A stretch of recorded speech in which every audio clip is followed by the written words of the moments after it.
ఇక్కడ సరూర్ నగర్లో రామాయణ టెంపుల్లో మరి లేని దేవుడు అంటూ లేడు, అన్ని రకాల దేవుళ్ళు ఉన్నారు. ముఖ్యంగా ఇక్కడ హనుమంతుడు ఇంత ఎత్తున ఉన్నాడు కాబట్టి నేను అన్ని దేవుళ్ళని దర్శించుకున్నాను. కాస్త మా వీడియో మీకు నచ్చినట్లయితే సబ్స్క్రైబ్ చేయగలరు, షేర్ చేయగలరు, లైక్ చేయగలరు, బెల్ గంట మాత్రం మర్చిపోకుండా కొట్టగలరు ప్లీజ్.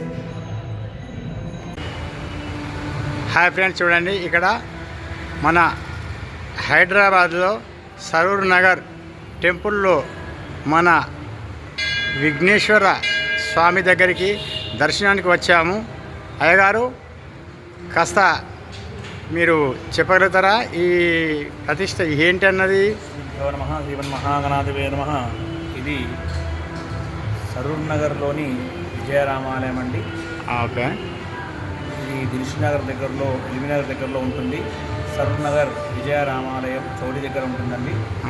చాలా పురాతనమైన కాలం నాటి ఆలయం ఇది. ఒక 200 సంవత్సరాల క్రితం నుండి ఇక్కడ ఈ టెంపుల్ ఉంది. ఈ టెంపుల్ని మళ్ళీ పునర్నిర్మించారు. ఇక్కడ 200 సంవత్సరాల గల జమ్మి చెట్టు కూడా ఉంటుంది. అవునా? ఇక్కడ ప్రత్యేకత ఇది.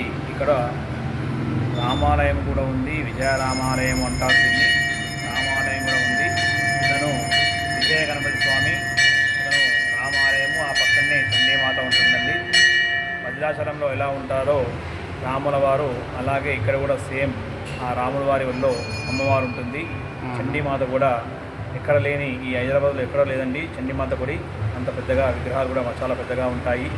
మా దగ్గర ఉగాదికి కానీ, శ్రీరామనవమికి కానీ, దసరాకి కానీ చాలా ప్రత్యేకంగా పూజలు జరుగుతాయి. చాలా జనాలు కూడా వస్తారు. శ్రీరామనవమికి అయితే చాలా వస్తారు. అందరూ కూడా ఈ ప్రాంతంలో చాలా పెద్ద గుడి ఇది.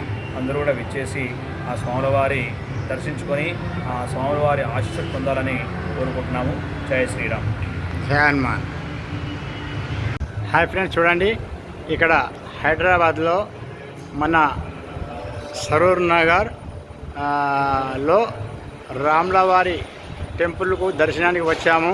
ఇక్కడ అయ్యగారితో కాస్త మనం వివరాలు తెలుసుకుందాం. ఓం అస్మద్గురుభ్యో నమః. శ్రీమతే రామానుజాయ నమః.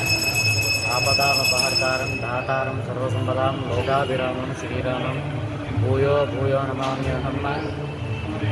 భక్తులందరికీ కూడా ఆ రామచంద్ర స్వామి వారి ఆశీస్సులు అందిస్తూ ఈ ఆలయం నిర్మాణమయ్యి 2050 సంవత్సరాల ఆలయ చరిత్ర గలది ఈ ఆలయానికి. ఈ ఆలయంలో నిర్మాణం పేరు వచ్చేసి శ్రీ విజయరామాలయ దేవస్థానం కలవు చండీ వినాయక క్షేత్రం ఉంది. ఇందులో రాముడు మరియు అందరూ సకల దేవతల యొక్క స్వరూపాలు కూడా ఈ ఆలయంలో మనము చూసుకోనవచ్చును. భద్రాచలంలో కనుక ఎలా అయితే రాముల వారు వెలిచి ఉన్నారో అలానే ఇక్కడ కూడా రాముల వారు మన దగ్గర కూడా వెలిచి ఉంటారు. కాబట్టి ఈ రామాలయానికి కూడా చాలా ప్రత్యేకత గలది. ప్రతి శ్రీరామనవమి రోజున, శ్రీరామనవమి ముందు రోజున మనకు ఆలయ బ్రహ్మోత్సవ కార్యక్రమాలు అంగరంగ వైభవంగా నిర్వహిస్తారు. ఆ తరువాత శ్రీరామనవమి కూడా అంగరంగ వైభవంగా నిర్వహిస్తాము. ఎలా అయితే ఆ భద్రాచలంలో 6 బయట స్వామివారి కళ్యాణ మహోత్సవాన్ని నిర్వహిస్తామో ఇక్కడ కూడా 6 బయటనే ఆ రామ కళ్యాణాన్ని మనందరం కూడా నిర్వహిస్తాం. కాబట్టి భక్తులందరూ కూడా విచ్చేసి ఈ విజయరామాలయ దేవస్థానంలో కొలువుతీరినటువంటి సకల దేవతల యొక్క రామాలయంలో ఉన్న దేవతలందరినీ యొక్క కొలుచుకొని వాళ్ళ అనుగ్రహాన్ని పొంది కృపకు పాత్రలు కాగలని కోరుతున్నాం. జై శ్రీరామ్.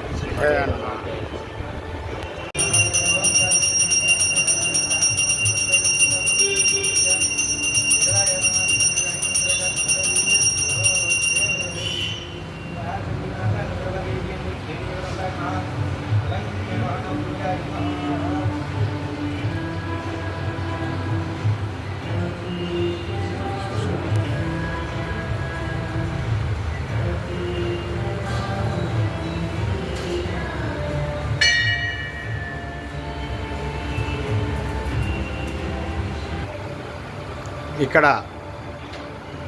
దక్షిణామూర్తి అనే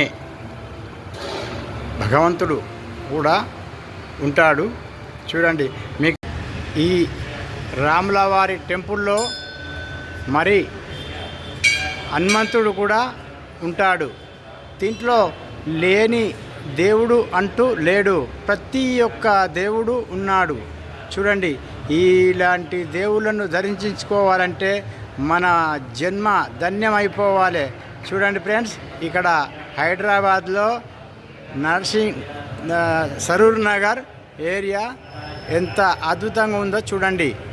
రాములవారి టెంపుల్లో గదాస్తంభం కూడా ఎలా ఉన్నదో చూడండి. గదాస్తంభం అంటే ఎలా ఉంటుందో చూడండి.